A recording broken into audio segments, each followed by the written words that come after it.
are butting heads for the school curriculum here in Texas.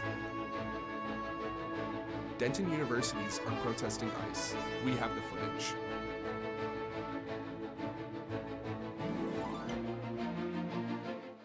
Coming up.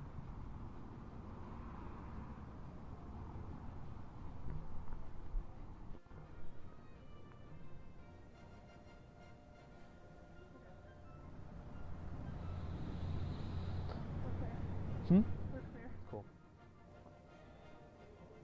Good afternoon. Thank you for joining us at NTTV News at Noon. I am Majay Moore. And I'm Varun Engineer.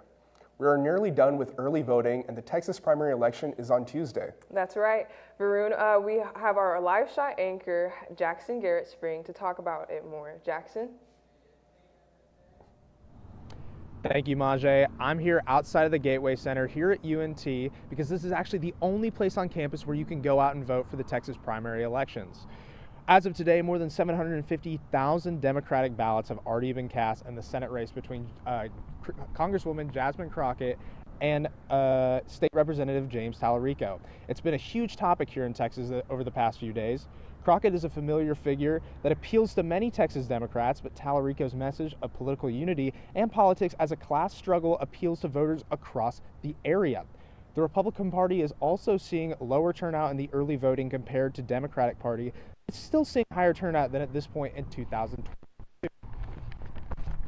Two prominent Texas Republicans are running for Senate, incumbent Senator John Cornyn and Texas Attorney General Ken Paxton. Cornyn has a run campaign based on keeping Paxton out of office, accusing the AG of corruption and saying that if Republicans choose Paxton in the primaries, he's more likely to lose in the general election come November. But Paxton has accused Cornyn of losing his Texas roots, calling him a lackluster senator. Well, as the elections get closer, there's an old saying that if you don't vote, then don't complain, so go out and vote. That's all I have. With NTTV News, I'm Jackson Garrett Spring. Thanks, Jackson. And one of those candidates who wants your vote was in Denton last night. Texas Republican Congressman Wesley Hunt spoke to dozens of supporters in Denton. He says his goals are to become the energy senator and remaining true to the Trump administration's priorities. With that, he may be stirring the pot for the Republican side. At age 44, Hunt is the youngest Republican in the race. He's pitching himself as an alternative to Paxton and Cornyn, who have both spent decades in elected office. We will have more on the campaign here in Denton tonight on NTTV's Nightly News. And there are new numbers tonight that show us where Wesley Hunt stands in the race. Polling from the University of Texas shows Hunt is in third in the Republican Senate primary. Ken Paxton holds a narrow lead over incumbent Senator John Cornyn, but none of the three men have enough support to avoid a runoff, which would be in late May. On the Democratic side, a clearer picture may be emerging. The UT polls show Congresswoman Jasmine Crockett with a 12-point lead over State Representative James Tallarico. This race is not expected to go to a runoff. NTTV will have a live TV coverage of these primaries and the other big races across Texas on election night next Tuesday, March 3rd, starting at 7 p.m. Well, I wonder what the weather will be like when I go to the polls later today. Well, our weather anchor, Sherelle, could help you out with that. What's it like, Sherelle?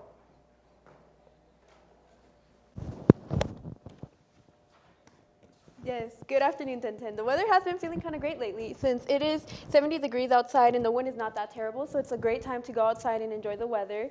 But tonight's conditions is going to be a little bit more crazy, guys, since the temperature is going to drop tonight, but at least the wind is not that bad, so honestly, it's going to be a perfect day today. But for the conditions for tomorrow, it is going to start feeling a bit more hot. I'm not gonna lie, like it's gonna be extremely hot. Not too hot, but hot enough for this type of months.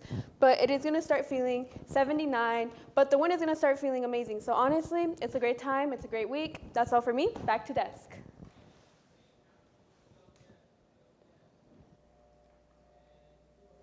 Thanks, Sherelle.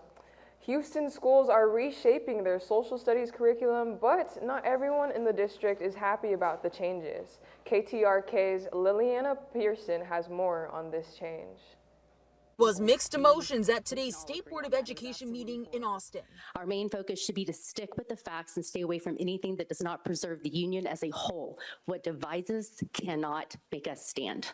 I am concerned that politics has entered the development of content topics and subtopics.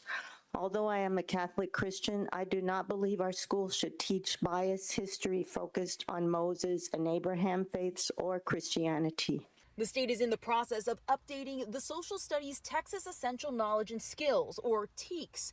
Opponents of the proposed changes complain they focus too much on American history, while supporters from the conservative Texas Public Policy Foundation disagree. We're not perfect people, and there have been mistakes in our past of which we have to talk about and educate, but we have to give that full context because we should not be teaching our kids that we aren't the best. We are the best. We are the defenders of the free world. Mandy Drogan says she wasn't happy to hear subjects on transgender justice or Black Lives Matters being suggested as part of social studies curriculum. If you want to only emphasize the history of your country, of course it's nationalistic. Houston Federation of Teachers Union leader and former HISD history teacher Andrew Dewey says including new voices and ideas is what makes a history education comprehensive. We have to look at history from many different perspectives and let the student of history, this is a radical idea, come up with their own conclusion.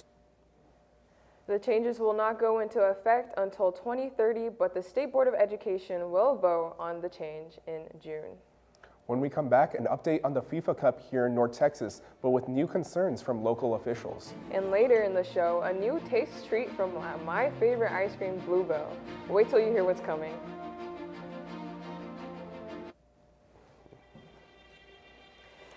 So Bluebell is no longer the kick.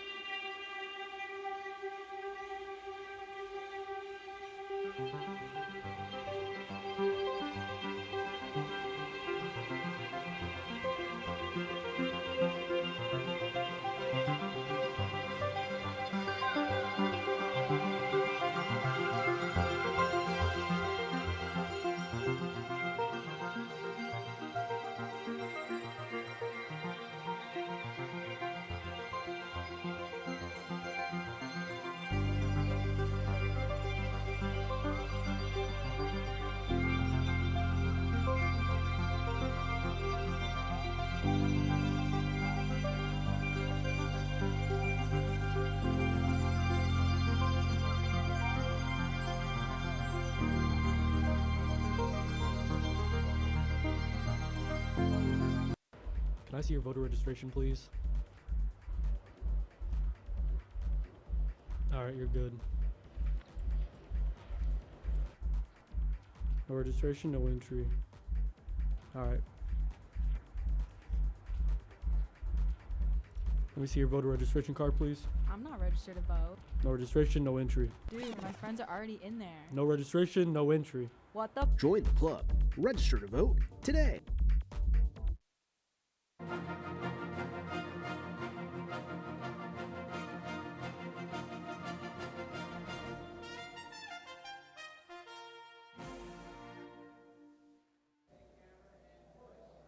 FIFA is on its way to the North American continent, and Dallas is hosting the most events throughout the tournament. Dallas is also the media center for the club tournament with a huge turnout expected. Dallas has concerns about a lack of federal funding in security. The ongoing partial government shutdown means that $625 million are frozen and not being utilized for security by these host cities. The games start at the beginning of summer. 9 World Cup matches are scheduled to be played at AT&T Stadium in Arlington, more than any other stadium in North America. A different kind of concern on 2 Denton College campuses yesterday. Hundreds of students at both UNT and TWU staged simultaneous protest marches against Immigration and Customs Enforcement, other known as ICE.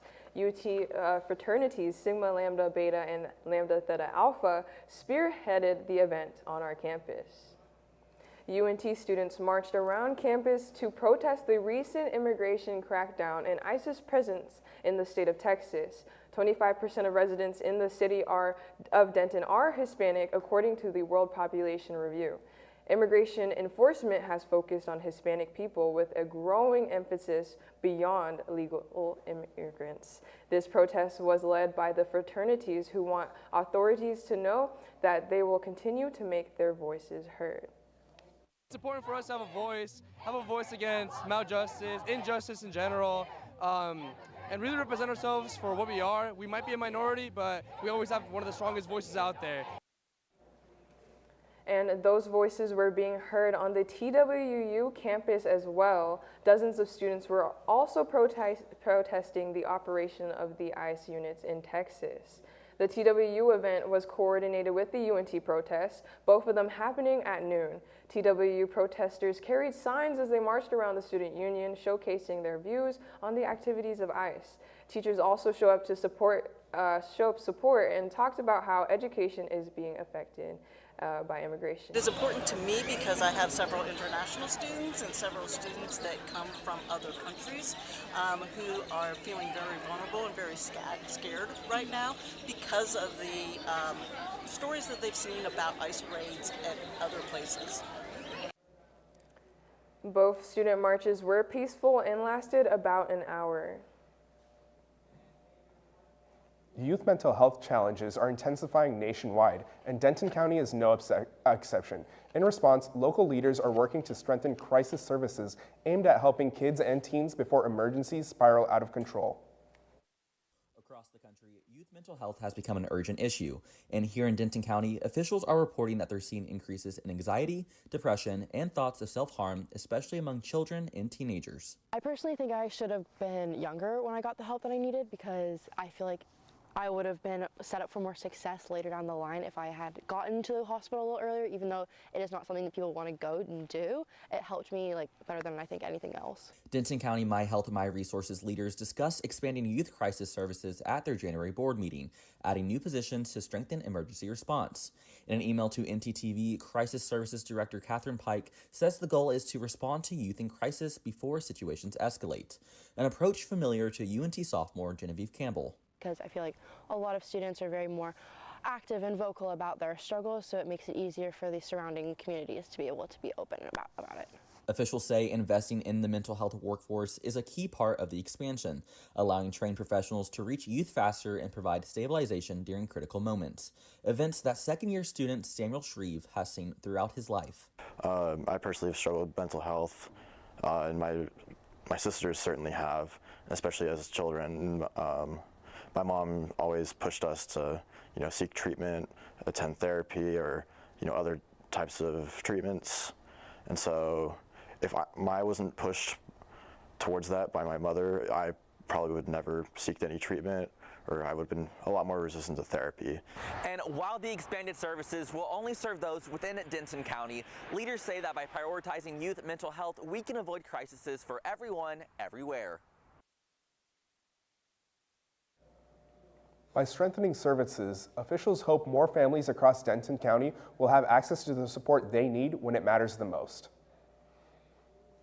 Investment and industry are on their way to Denton in the form of a radioligand therapy plant.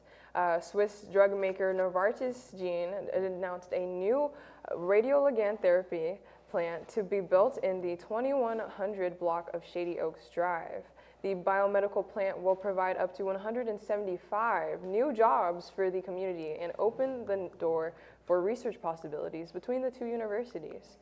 Denton Assistant City Manager Christine Taylor said it was a tremendous opportunity to strengthen the workforce pipeline from our universities in alignment with the city's economic development efforts. The Novartis CEO said radioligand therapy has the potential to revolutionize cancer care. Novartis plans for this plant to become fully operational in 2028, according to a press release. This morning, it was so foggy. It honestly looked like the start of a horror movie or something. I know, but those are the best types of mornings. A cool breeze, a cloud of haze, and an ominous figure in the distance. I mean, if you're into that, that's cool, but our weather person, Sherelle Orozco, will let us know what it's like for the rest of the week. Sherelle?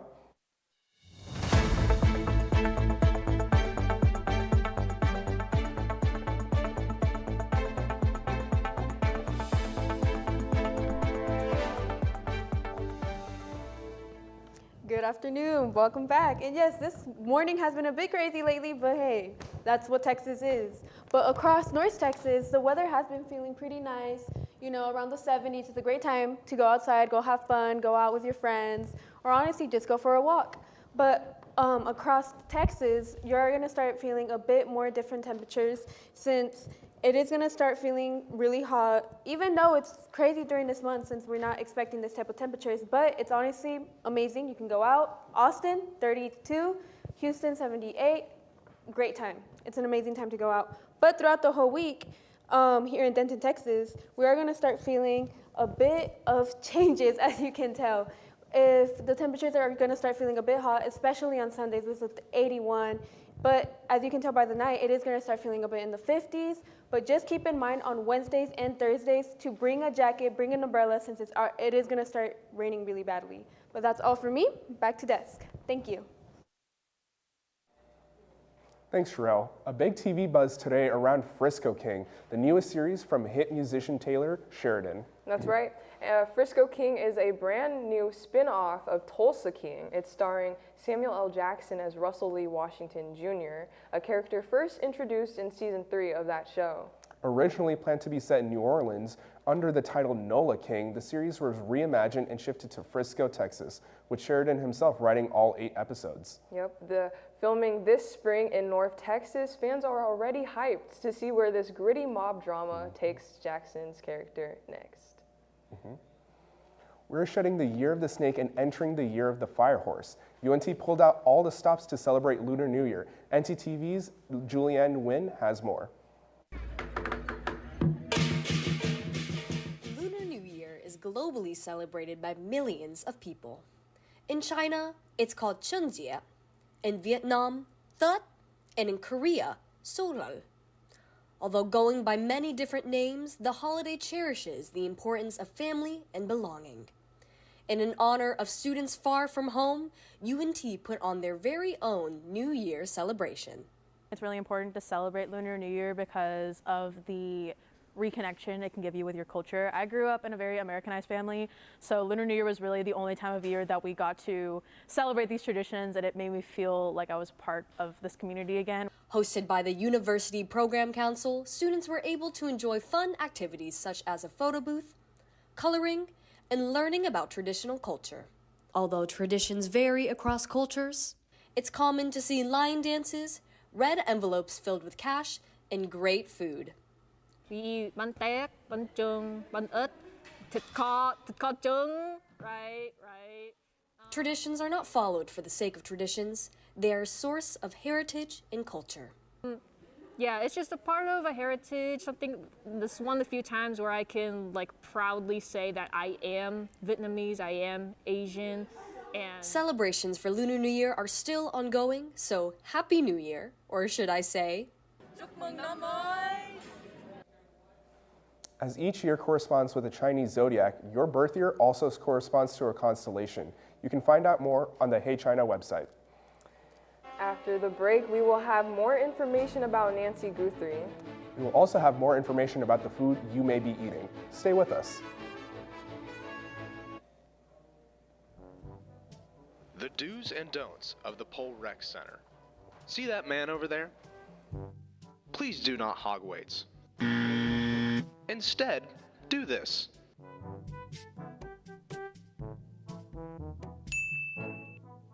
Another important part is having an attentive spotter. See, here is an example of a non-attentive spotter. Instead, do this.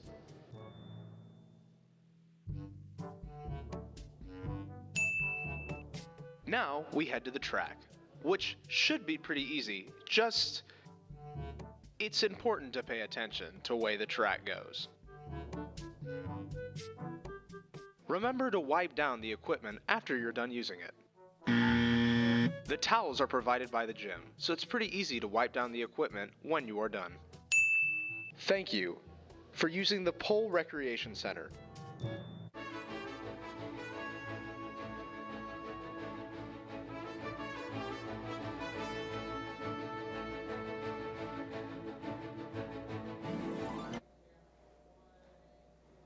Today's show host Savannah Guthrie's mother, Nancy, has been missing for nearly a month. After Savannah's recent social media posts, tips about the case are flooding in. CNN's Reed Binion has the latest on the investigation.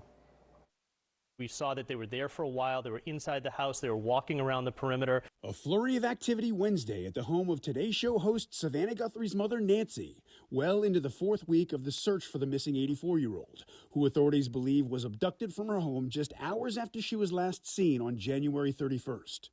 The activity at the home by apparent investigators Wednesday was the most seen at the residence in several days, though it wasn't clear who the individuals were affiliated with or what prompted the action. This could be routine. I wouldn't read into this action being a reaction to any of the tips from last night. Those tips pouring in after Savannah Guthrie posted a video Tuesday announcing an increased reward of up to $1 million for information leading to her mother's recovery. You're going to bring out that broad net, and you're trying to bring as many fish in to try to see which one will take in. The increased reward led to hundreds of new leads. A source close to the family says the new reward was offered in consultation with law enforcement. This isn't for the abductor.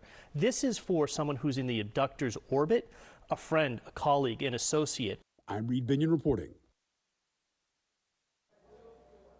Tonight's Living Green talks health, a recall, and how to get a better burger. Let's head over to NTTV's Chloe Marshall for the latest.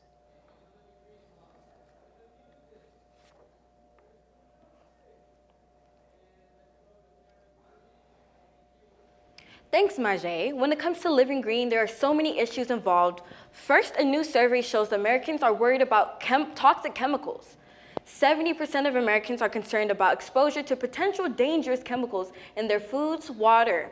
According to the Pew Foundation study, we are worried about these elements in everyday products like food, packaging, cleaning supplies, and drinking water. Experts say increased awareness of potential long-term health risks is driving those concerns. Environmental supporters are now pushing for stronger regulations and clearer labels to help consumers make smarter choices. A different kind of worry, this time in your refrigerator. Walmart is recalling 3 varieties of great value cottage cheese sold in 24 states over concerns that may not have been properly pasteurized.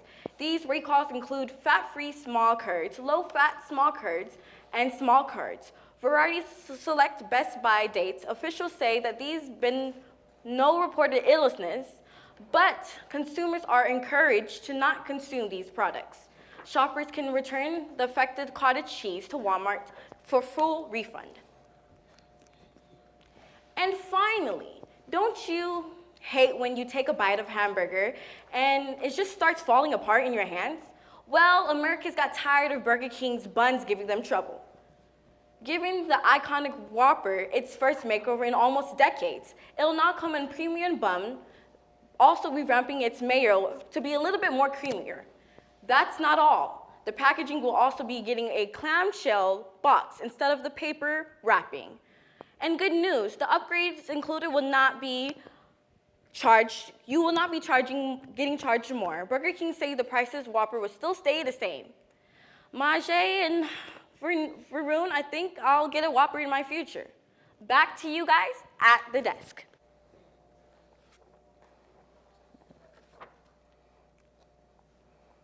Thanks, Chloe. I think I'll also definitely get a Whopper. Did you watch the Stars game last night? I did not, but I know for a fact our sports anchor Jeremiah Patterson caught the game. What happened, Jeremiah?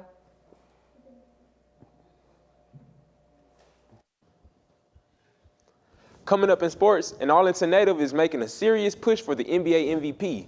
Plus, the Dallas Stars are back from the Olympics, and one of their young stars is making NHL history. And the Cowboys could make Brandon Aubrey the highest paid kicker ever. Stay tuned, we've got you covered. And now we return to Fabric of Passion. Oh, Hector, it will be so hard for us to part, but we must. But, my love, what did I do? I thought we were meant to be together forever. I am so disheartened to say that you're just not in style anymore. But you will be, to someone else, in a better place. You're gonna shred me? No. I'm donating you to one of the many clothing donation boxes available on campus. There is one in the Union by the Syndicate and one on Union Circle Drive. Oh, well, why didn't you just say so? I'm gonna be someone's new shirt. I thought you'd be more distressed. Oh, absolutely not. It was cramped in your closet anyways. Maybe you would like to be shredded after all.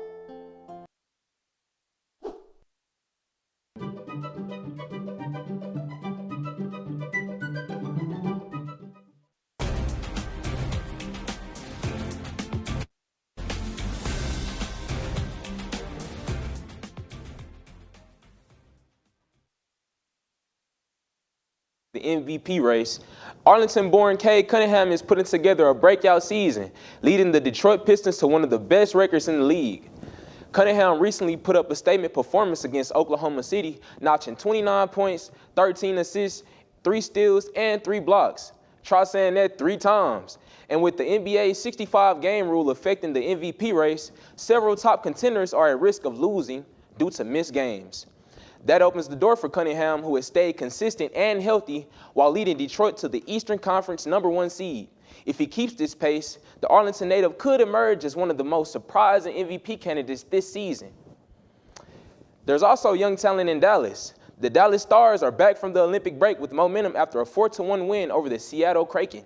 Young star Wyatt Johnston led the way with 2 goals, including a power play that sealed the game. With the performance, Johnston continues a historic run, becoming just the 30th player in NHL history to record 3 straight 30-goal seasons before turning 23. That list includes some of the game's biggest names like Connor McDavid, Austin Matthews, and Alex Ovechkin. The former first-round pick hasn't missed a game in his career and continues to be a key piece of Dallas's core as they battle in the Central Division. Johnston is emerging as one of the NHL's brightest young stars and a big reason Dallas has Stanley Cup aspirations. The Stars return to the ice Saturday against the Nashville Predators. Speaking of Dallas, the Dallas Cowboys may be headed to a contract showdown with one of their most reliable players. The team has offered kicker Brandon Aubrey a long-term deal that will make him the highest-paid kicker in NFL history. Reports say the offer is worth around $7.5 million per year, but Aubrey is pushing for close to $10 million. Right now, the highest average salary for a kicker belongs to Harrison Butker at around $6.4 million per season. Cowboys Executive Vice President Stephen Jones says, "Talks have been happening since before last season, but both sides haven't been able to reach an agreement. If a deal doesn't get done, Dallas could place a restricted free agent tender on Aubrey for 2026, likely keeping him in the Cowboys uniform for at least 1 more season. The 30-year-old has made the Pro Bowl in all 3 of his NFL seasons and holds the record for most field goals from 60 yards or longer. Majay Varun, back to you." Thanks, Jeremiah. An ice cream we may all find in our grandma's refrigerator, Bluebell, is coming out with a new flavor. If you haven't heard the buzz, it may not be what you expect. Honey vanilla is the new flavor. Majay, what's your favorite ice cream flavor? Honestly, I've got to be basic. I've got to go with just regular vanilla. That's my favorite flavor too. Are you going to try the new honey vanilla? Almost definitely. Well, thank you for watching NTTV News at Noon. I'm Varun Engineer. And I'm Majay Moore. Join us again tonight at 6 here on North Texas Television.